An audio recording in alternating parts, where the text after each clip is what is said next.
Hello everyone, my name is Glenn Sarti. I'm a senior software developer at Puppet, and today we're going to be talking about Beyond Pester 101, applying some testing principles to PowerShell. So if you have any questions today, please raise your hands. I'm happy to take questions all the way through the presentation. You do not have to keep them till the end. I will be throwing you a lot of resources today, so I've got some slides at the end of the talk that will go through all of the reference material that I've used today. And if you want to have a chat with me after this, I'll obviously be off the stage so the next speaker can come up. Or you can catch me at the drinks tonight. Be aware talking about testing and drinking is not a good combination. So, I want to start with a story that should hopefully feel very familiar to you all. And this is my Pester love story. So when I first started with PowerShell, I had no idea about testing, except does this work on my machine? And to be honest, that's all we really had back then. Things broke, and I wasn't happy, and debugging was painful. But after writing PowerShell for a while, I'd heard about this tool called Pester.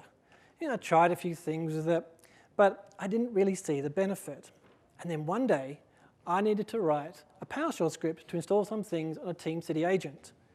And I wanted to make sure that it was installed correctly. So I thought, that sounds like testing. I can write a Pester test for that. So I wrote the test, but they kept failing. It's like, crap. That's because there was a bug in my script. It had nothing to do with my Pester test at all. And this is when I began to fall in love with testing. The more tests I wrote, the more bugs I caught, and the happier that I was. I finally understood this whole thing called testing. But something began to happen. And I was making changes, but I had to keep changing the test all the time because they kept failing. I mean, this testing thing was supposed to be awesome, but it seemed to be making my job worse and worse by doing all this work. Were the tests that I wrote even good? What even makes a good test? And how do I even measure how effective my tests were? So off to the internet I went, and I went searching, and I found this entire thing called software testing. And there was so much to learn, and much of it was even contradictory, and soon that was me. Smashing my face into a keyboard going, I don't know how to test. But gradually over time, I began to learn the basics of testing, and I applied them.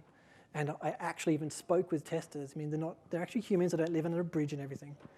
And I'm back on track to once more be loved with testing. Now, I'm sure you've all had similar experiences when you're learning something new, and you may even recognize this graph as the Dunning-Kruger effect. So as a bonus, this is a bit of psychology as well as a PowerShell testing talk. So even though my current job title is Senior Software Engineer, I spent 20 years prior to that doing desktop automation. I never got a computer science degree. I didn't learn this stuff. And my lessons about testing came hard and, to be honest, probably took a lot longer than what they should have. And it wasn't until I started working at Puppet and doing Ruby that I really began to understand the importance of testing. And had quite a few people in my team that were mature software developers, and they taught me about how testing should really be working. And because I just didn't know, I crested Mount Stupid, and I fell face first into the valley of despair. And today my task is to help you, when you get into that valley of despair, to get you back up onto the slope of enlightenment. So let's begin the ascent. That's more a descent. Oh yeah, if I talk too fast, I know my boss says I talk funny. Please feel free to put your hand up and just ask me to explain things. So who here tests? Okay, everyone has got your hand down, you're wrong. Everything is tested. Every PowerShell script you write, everything you do is tested. It's just a matter of by who, or in this case, what. So for those that did actually raise your hand, why do you test? This is an important question to answer because it's going to guide you when you need to make some compromises and ultimately affects how you actually write your PowerShell script code in the first place. So this is my reason why I test. To reduce the risk that our user will experience an unexpected behavior. And there are three very important points in that sentence. The first one is reducing the risk because you will never be able to achieve 0 bugs, but you can reduce the risk that they're actually going to occur. The second one is that ultimately your testing, your PowerShell scripts and things like that, are going to be used by a user. So your testing is to help the user. testing is a user-centric concern. And the last one, which is bugs, issues, errors, and faults, they're all behavior that a user doesn't expect. And this raises an interesting question. If we, the developers, think something is a bug, and the user experiences it, but they don't think it's a bug, that's normal.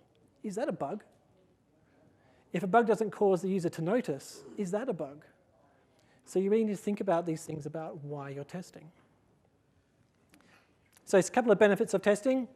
By running a test suite prior to releasing code, we can gain confidence in our code so we can get it out faster. So if you saw Gail's presentation a bit earlier today, we're talking about shifting left and developing faster. Test is how you get there.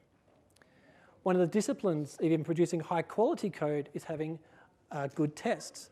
High-quality code is easier to debug, it's easier to maintain, and it's easier to add features to. Ultimately, it's also cheaper, both in time and money. So it's easier to find bugs early in the development cycle than it is to actually release them to someone else. Sorry, for a user to experience them, I should say. It also keeps us honest. It actually ensures what the thing does actually does what we said it would do in the first place, which means this actually forms part of your documentation for your PowerShell, because it's a promise or a contract to your users that my application is going to work like this. So what kind of tests are there? The Pester book talks about unit testing and integration testing, but we also have smoke testing, UAT, OAT, globalization, interoperability, so on and so on. One website listed 105 types of tests, and I'm not going to go through every single one of them today because I've only got 40 minutes. So I'm going to go through 4 of them. All right, so let's go. Unit tests, and I'm pretty sure most of you would have already done these kind of tests when you're running Pester. So this is one of the better ways to explain testing is to use the testing pyramid. Has anybody seen this before? 1, 2, 3, excellent. So this is an image that I've kind of borrowed from Martin Fowler, which is the testing pyramid. So we have the hare and the tortoise on the left-hand side, which is how fast things are, and we've got cost, which is how expensive the tests are to run on the right-hand side. So you have unit tests down the bottom in pink. They're very fast to run, and they give you a lot of fast feedback. They're cheap because they don't require any VMs to run, and they can just be run on any development workstation. They're also only testing a single thing, thus the word unit. So in PowerShell, generally the smallest thing that we're going to be testing is a function. So when we're doing unit tests, we're basically testing functions. As we get higher up the pyramid, we start seeing integration tests, which unsurprisingly is how units integrate or interact with each other. And then finally up the very top, we have full stack tests, which may be a bit hard to read, where we're setting up virtual machines and doing manual testing, so it's very expensive and slow to do. And so notice how the size of each group of tests gets smaller and smaller as you go further up. So why would we do that? Well, think of quality. Think of you having a quality budget. Unit tests are very inexpensive, so you can have lots of them. Integration tests are slightly more expensive, so you have less of them, and so on and so forth. So let's have a quick look at some real-life unit tests. So here's a snippet of code from Poshbot, which is a chatbot written in PowerShell, and Brandon Olden's talking about this tomorrow. And we have a single function there called getPoshbot. We have a single input parameter called ID, which is in the green. We have a single output parameter, which is a PS custom object, and that's in the red. And we have 2 external dependencies, which are in yellow, which is a script scoped variable and a function. So when we do our unit testing, we have to make sure we mock those. And so on the other side, we have the corresponding unit test. And we can see at the top, we're mocking our external dependencies. About 2/3 of the way down, we're actually using our inputs to actually invoke the function. And in the red, we're asserting that the output we got from the function is what we expect. Does that make sense? Yes, is the answer. Yes? Cool. Good. So if we want a more visual point of view, we have inputs in green at the top. We use mocks on the right-hand side. And then we've got outputs coming at the end where we do assert that the expectation is what we expect. Now, has anybody ever heard of arrange, act, assert? Yep. This is one of the ways we can explain how we can actually have our testing in a more, what's the word I'm looking for? Ordered way. So we arrange our test fixtures at the top. We act by calling the function, and then we assert that the output is what we expect. Does that make sense? Good. All right. So that's briefly unit tests, and if you want to have a bit more of that, Brian Burke's talking about that tomorrow in his session on how to love unit testing. And there's Brian just over there. So second, integration tests. Integration tests in the middle of the testing pyramid, and like I said before, they're about testing different, so how units interact with each other. They're normally slower to run and more expensive to do. So one typical case of unit integration test is to actually do something on a computer, like write a file, do registry keys and things like that. So these things have to be cleaned up and they have to be arranged, which means they take longer and they're a bit more complex to set up. But if there are these downsides to integration tests, why would we even run them in the first place? And this is a perfect example why you should have integration tests as well as a unit tests. Both sets of doors in that example are passing the unit test. They behave exactly as they should. It's not until you have them interacting to each other that you get unexpected behavior, where they just constantly keep opening and closing. And this is why they're useful. They find all these subtle interactions that you wouldn't normally get just by doing pure unit testing alone. So a brief look at an integration test. This is the networking DSC module. You'll notice down here that we're using the start DSC configuration commandlet. So we're not using test, get, or set. We're using this commandlet, which actually integrates all three together. It's a bit more complicated and takes more time to run these tests. How much longer? So I ran all the numbers on the networking DSC module. On average, every integration test was taking 4 times longer than a unit test. And you can see that we've almost got a 10-to-1 ratio of unit test to integration. So let's talk about unit tests again. This is probably the hardest lesson that I had to learn and the one that caused me the most unhappiness. Not all unit tests are the same. There are different flavors of unit tests.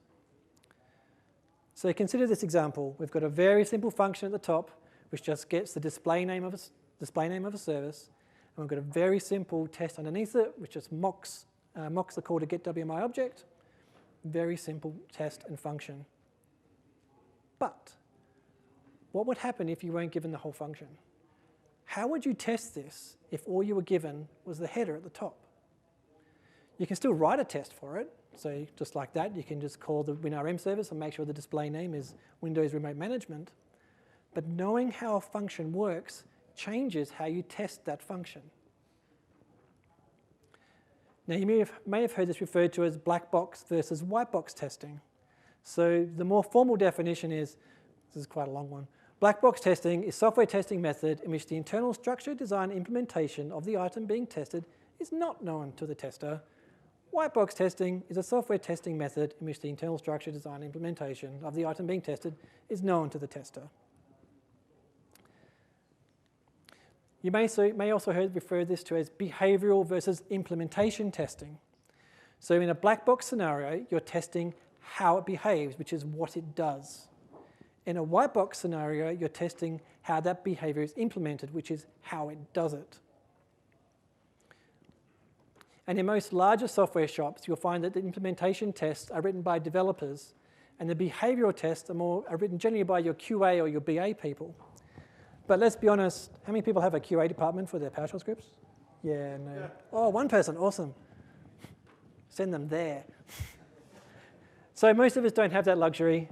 So we need to be able to understand both and the pros and cons of using both types of techniques.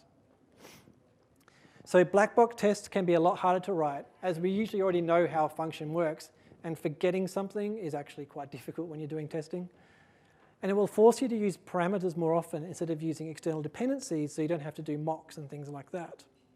White box tests, on the other hand, are a lot more fragile. And what do I mean by fragile? So remember my example earlier where I had my get the service display name? So I probably shouldn't be using get WMI object. I'll be using, say, get service. So I change my code, and immediately my test fails. Now, even though my code probably works, and it probably behaves the same, my tests are showing that it's wrong. And this is what caused me the original unhappiness. Whenever I made a change to my code, my tests were wrong, even though I knew that the change to my code ultimately didn't change the behavior of that function in the first place. And it doubled the number of things that went wrong when I was writing my test in my PowerShell. And even if I rewrote that test to use the correct mock, that still didn't prove the function even worked correctly, it just proved that my mock worked. So in my gut, I knew it was true, but I still couldn't prove it with my automated tests. So how can we move from white box to black box testing? Well, your functions may need to change. So firstly, all of the input into your functions need to come through the input parameters. And so this removes the need for external calls and mocks. But this is not always possible, even practical to do. But what you can do is you can wrap those external dependencies in private functions, because it's a bit easier and a bit safer to mock those. So this is a bit of an exception to the rule where it's kind of safe to kind of mock private functions. And this is not even a new concept. So who's read the Learn PowerShell Scripting in a Month of Lunches? Yep, who's heard about tools and controllers? Yep, tools, look at that. Tools accept all input only from their parameters. Tool-style functions are ripe for black box testing. So this is nothing new, you probably have already done this before. So which should I use, which is better? And the answer is both. Both of them are useful, and neither of them are intrinsically good or bad. They just both have trade-offs. So remember way back in the beginning I talked about why I do my testing in the first place? Well, in my testing I say that it's user-centric. So users are more worried about what it does as opposed to how it does it. So when I do my testing, I really prefer to use black box testing. But I still do use some white box testing because sometimes you do actually have to test how something actually gets done. And this leads to $1 million question, which I'm sure some of you may be asking. Should I test my private functions? Has anybody ever asked themselves this? Yes. So private functions are implementation details that users don't directly interact with. So they should already be tested as part of your public functions. So according to my definition of why I test, the answer is no. But if it supports why you're testing, then yes, go and test your private functions. If you have some other behavioral tests, yes, test your private functions. If it reduces the number of your tests that you have in your test suite, but you still have the same amount of confidence in your product, then yes, test your private functions. So that's briefly unit black box testing. So that leaves more unit tests. So we're going to talk about something called characterization tests. And yes, I'm using an S because I can spell properly back in the Southern Hemisphere.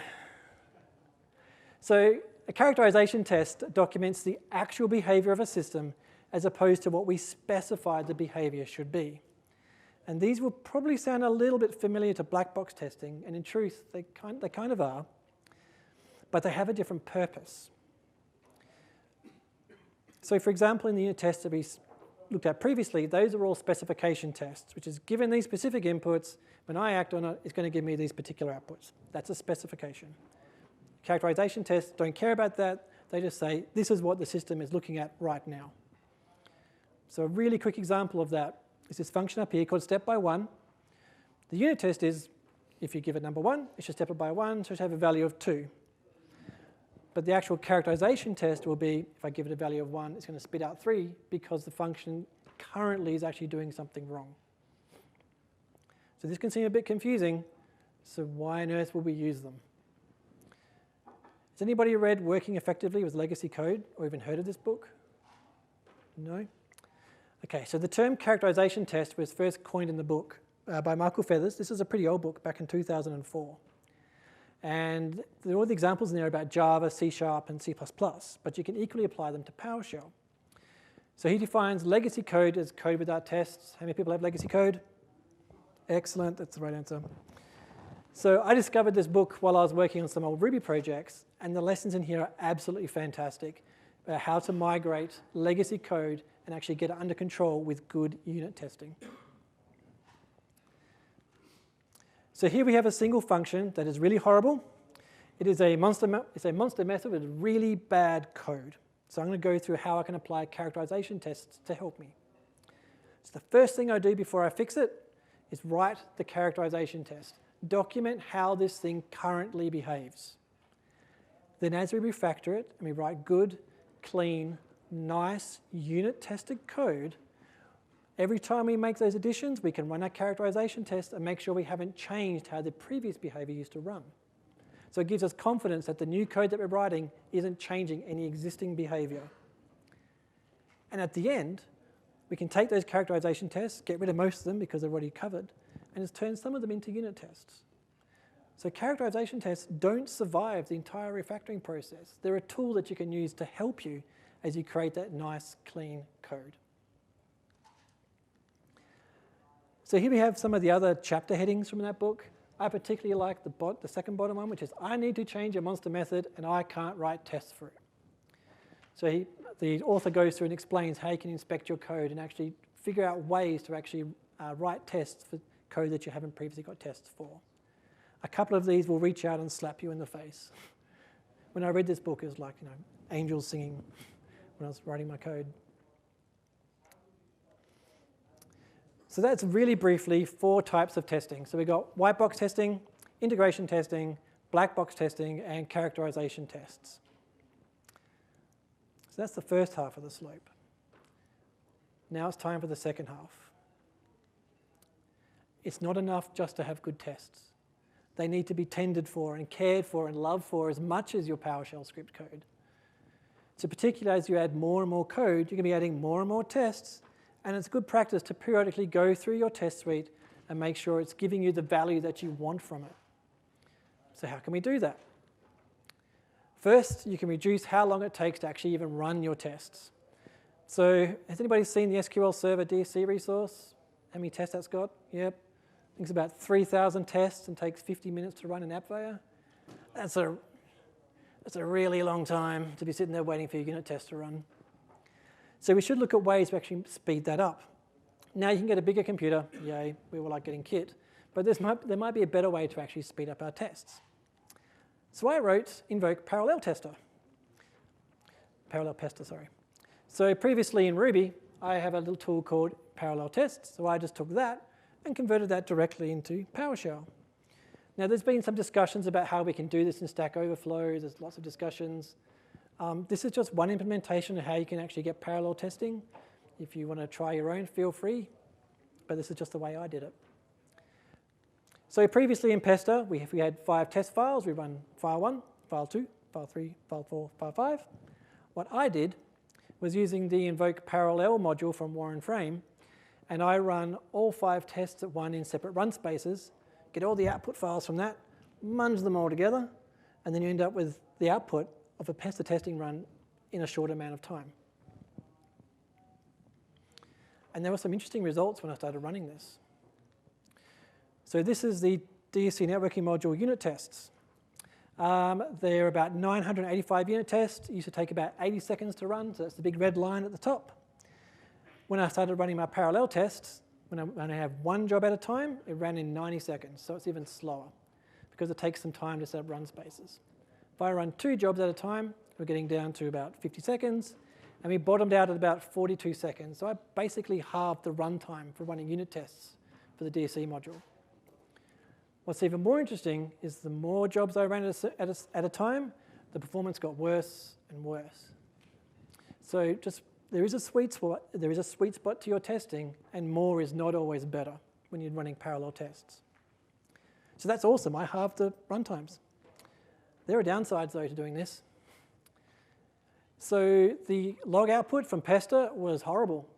So it was trying to run 5 tests at once. I had description blocks, I had times all over the place. This thing, you couldn't really read it. So parallel testing is really good in CI suites where we really care about the structured output files. I didn't munge any of the code coverage. So using invoke parallel pester, you don't get any code coverage statistics. If you're not running that, it doesn't matter. If you are, then you can't use that technique. It also raised some subtle race conditions. So what was happening sometimes is that if you had 2 tests, let's say for example you had a registry test. One was deleting a registry item, one was creating it. Depending on which test ran when, you would get some interesting results. Sometimes it would fail, sometimes it wouldn't. So what you need to do when you're setting up your test fixtures is make sure that they're all unique. So if you're using files, you can use the test drive in Pester. If you're doing things like registry or things like that, mark them with some unique identifiers like GUIDs or just getting random numbers. These will frustrate you for hours. Race conditions. I used to have brown hair before I did this. And the other thing is you can inadvertently depend on previous test state. So if you're running your files in 1, 2, 3, 4, 5, you may accidentally have a test in file 4 that's depending on something that's been set up in test file 3.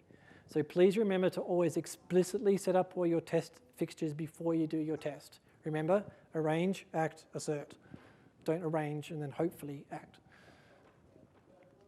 It's also not suitable for everything.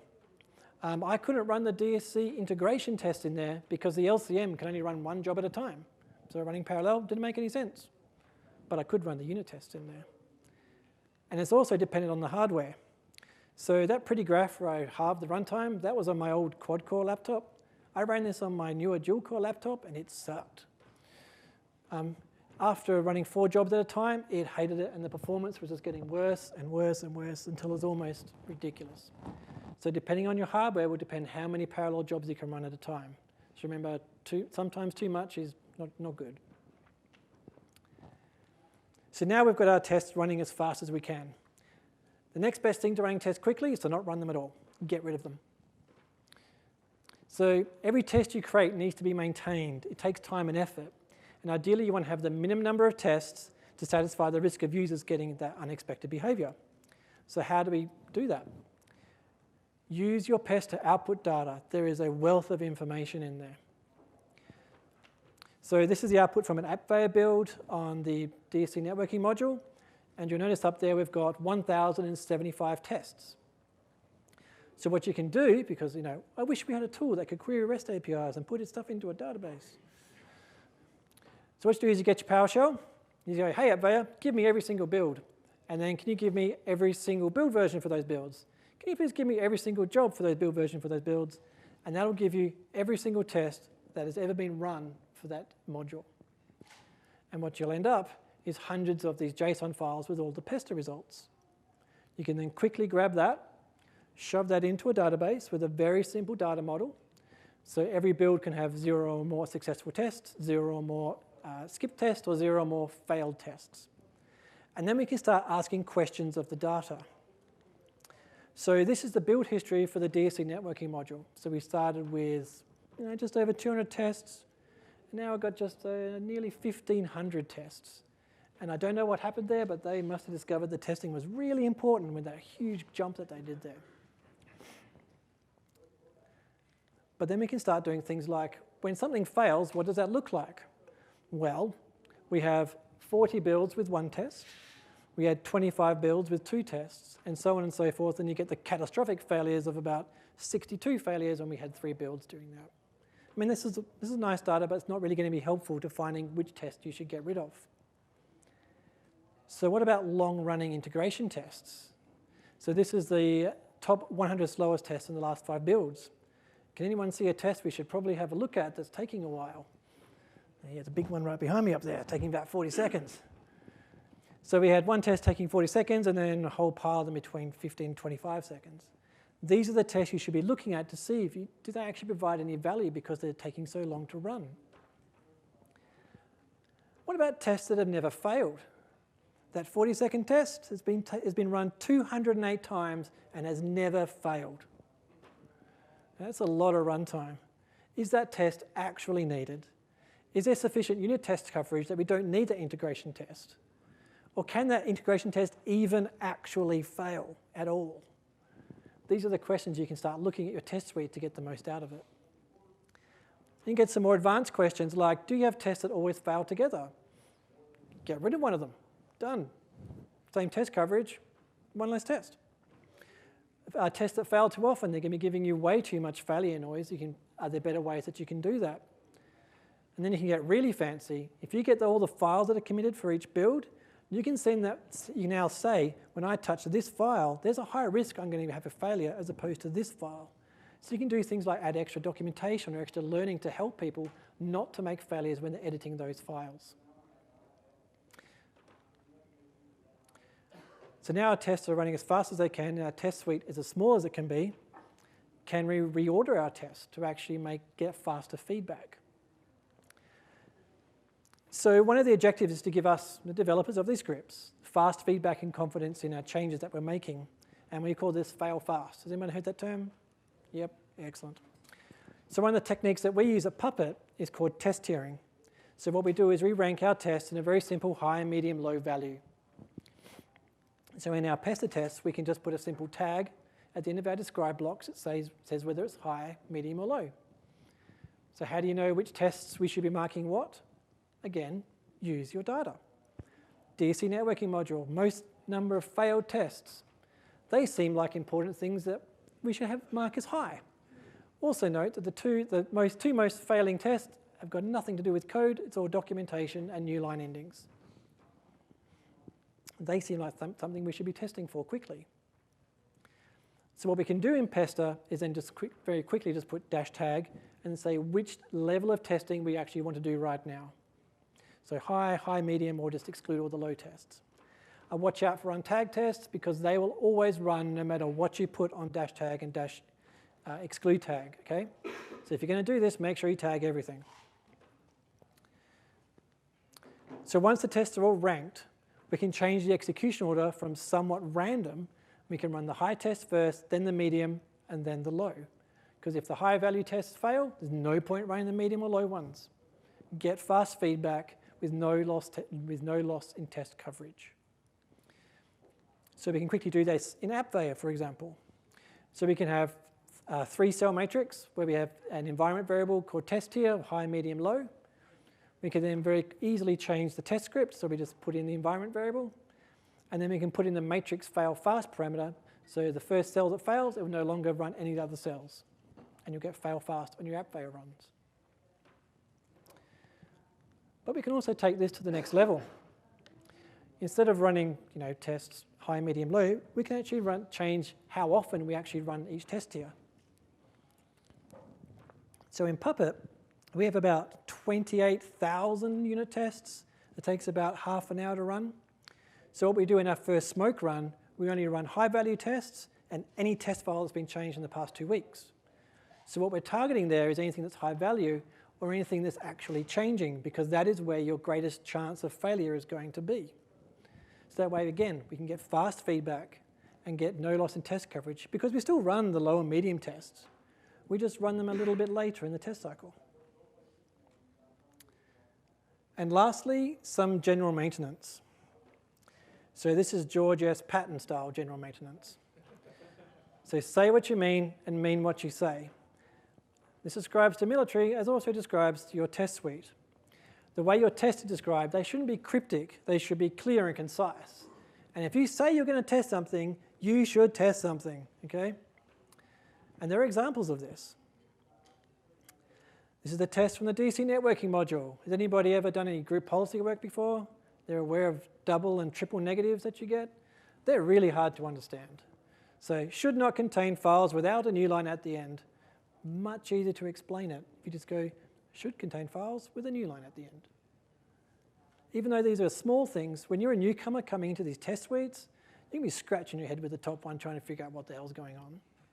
And by newcomer, I mean future you in 6 months when you're actually going to look at these tests again. Next one, this is an example from the Pester book. Notice at the top, we're saying WM server startup type should be set to automatic. Doesn't actually get tested. We're only testing for the computer name there.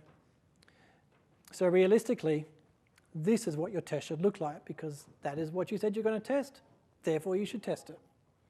Make sense? Seems sensible? So wrapping up. We went through 4 types of tests very quickly. So unit, white box integration, black box testing, and characterization testing. Then we reduced the duration of our tests, we removed tests we didn't need, we reordered the test to give us fast feedback, and we did some general maintenance to make life easier on ourselves to make sure our tests give us the maximum value that we need. Okay, sorry, I can get out of it. You guys are not asking any questions today. Am I explaining this really well? Yeah. Dull. I was expecting questions. Okay. Where to now? It's all well and good to have all this information. What are you going to do with it? Try things, read, ask questions, find a project and write tests for it. Even a bad test is still better than no test whatsoever. Hopefully I've given you some idea of how big the world of software testing is, and not everything that I've talked about is actually going to be applicable to you right now. And that's okay, but in the future you'll be able to understand and see some things and go, I remember that talk, I can try some of those things. And software testing isn't a gift or a talent, it's a skill, which means it can be taught and learnt and leveled up. But it means you need to practice it. And the more tests you write, the more you can iterate your tests and the better you can get at it. And the great thing about learning all of this testing principles, this isn't just PowerShell. Ruby, Go, C#, operational level validation testing that Gail was talking about. These testing principles still apply to these kinds of testing that you're doing. And that's it. Thank you.